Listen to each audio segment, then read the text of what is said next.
nhớ rồng cái chồng phụ sợ đờn ơ món nó đấy món nó mà bé lì lù nhăn lại bé cắn chạy vậy nó đấy bé ta tận xe tụm buồn nó rồi ô tụm buồn mà em buồn chín là ư vừa mua mò tụi nó cả tua thạ cha lão ôm một chi luôn là cắt cái mà họ một quê à một chị cho xưa ta cho mà nữ quay đấy ô chẳng phụ như đó em mong mà chuột cha tiền mua chi nó xí nữa rồi nó mà bỏ kiếm mua chi nữa rồi đây có một đòn là tôi lấy cái tên nào múa cho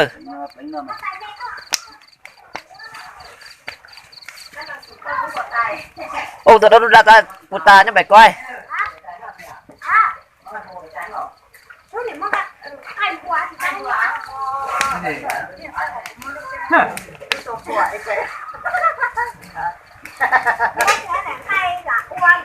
có tự chi là to có tự chi là to đấy ô giờ tao mất thâu giờ giờ tổ nghĩa chung luôn nha tổ nghĩa chung luôn nha còn nó học không thế ta tội gì nữa cho những tí á thì cũng nhớ cái khỏi là chở bếp thì là sẽ trôi qua cái cũng nhớ ta ở đây cái một số đó học cũng đi mà sẽ ngồi chào mà có gì thầy cho con thứ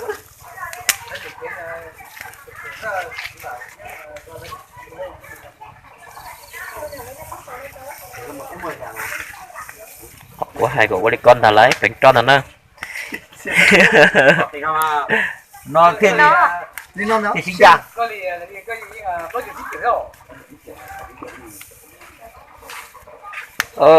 nói bé chỉ muốn non nữa quay sai thế chẳng có gì cho nó còn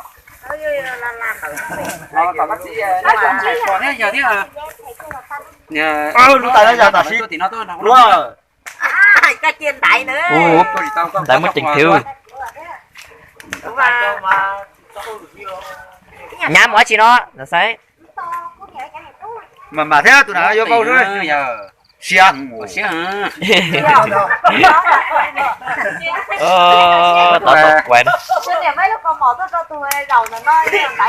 mấy lúc tỏ thế hả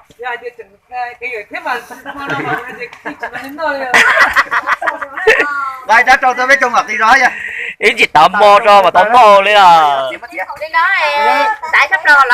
đi nó đặt có một thứ ta kêu nếu mà mai chỉ xé họ cũng nhớ trời ơi nơi nhấp bộ hậu ấy我准备切被我切软了，这个干。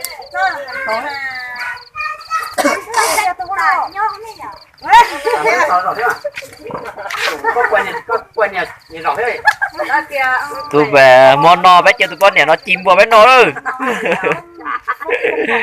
thế rồi mà xịn đây á xịn đây nè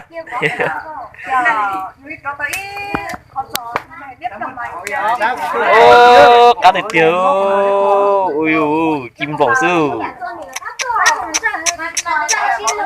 ui thấp của nó tốt nữa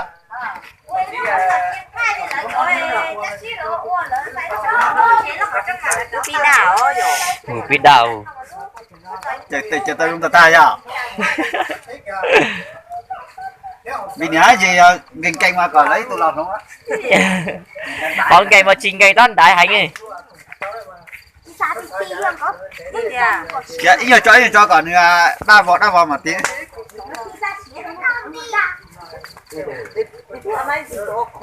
thế là chị tìm mà cho xì tà thế thì à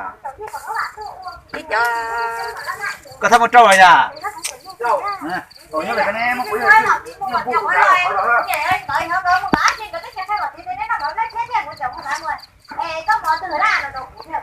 tu nhá đi mà mấy tuổi đi à là tiền ơi ô tao tổ mất nó chung nó gọi nó đi rồi nó còn tu là thấp không tu tao là nó cả tu nó dài bỏ quá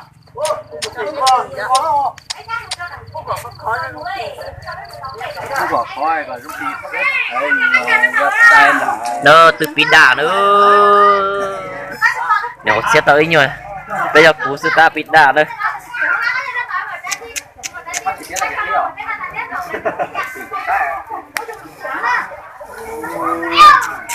chúng ta yêu Ô đà để vẫn tra cái trò đánh thì rồi. Ô ta để tiền đây chụp bao nhiêu nữa. Giờ ta nói chụp bao nhiêu tuần học bên nó nữa.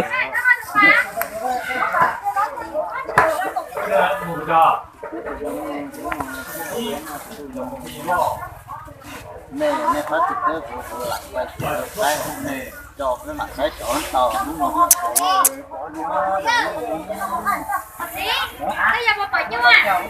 Chọc bỏ thì à. Chip bỏ ảnh ở đâu cú ơi.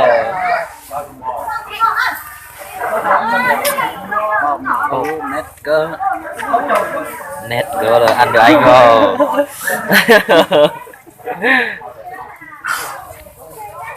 Nói tao cũng lũ hết. thì nó chỉ được cái còn nét hết cho cái giống vậy. Tao bọn nó cũng lũ anh chỉ có sai à.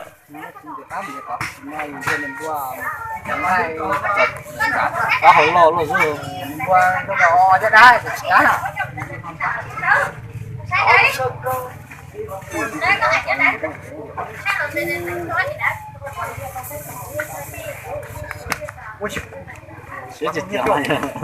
Ít bia đó, ít bia cũng mà đã thay đổi nên sao này ít bia có xía cho nó. Ô, đã được tiền rồi, chỉ có tiền bao nhiêu nữa. Ta xin nó bia gì mong rồi nè. Bia xía thì tiền, ô, cũng đua cũng nhém mình chỉ là sao? Ô, một xía, cũng xía là tiền đó. Bén nó mà, thìเราchạm ba tọt xong rồi xíu nữa. Ít bia mà tuôn nó bén nó ơi, chỉ có tiền bao nhiêu. Rồi đã lại tiêu cực vui. Đây nó quay tôi cho.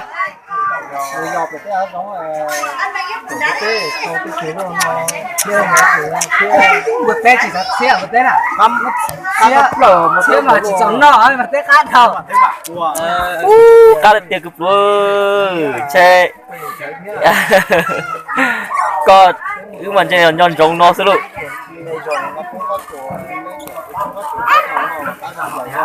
xe nó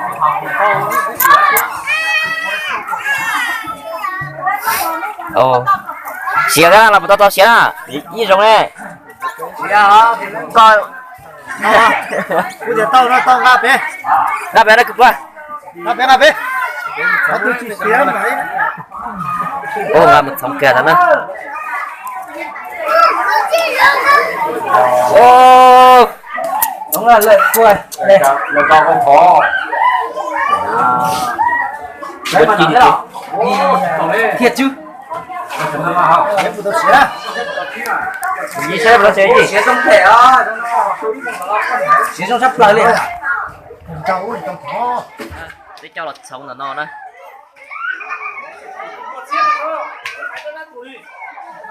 Dùng một xe rẻ ô cá đẹp tiền ơ.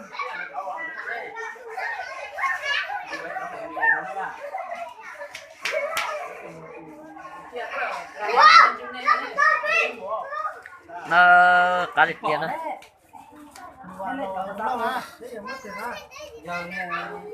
Mất tiêu.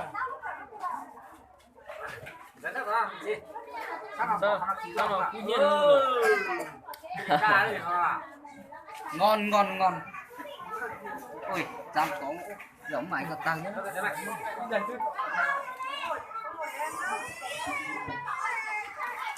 Cá đẹp tiền ơ, chơi chuẩn bị cho là tôi nói bên nó đó. Món nó mà chỉ có mà chim một treo có mà bự xứng đáng rồi. Y hai ốc khỏi thì mình tao chế lên nào đó. Không sai không về á, sai thì không về được thôi nhá. Bữa nay thì Một bé chín chi nó sẽ nó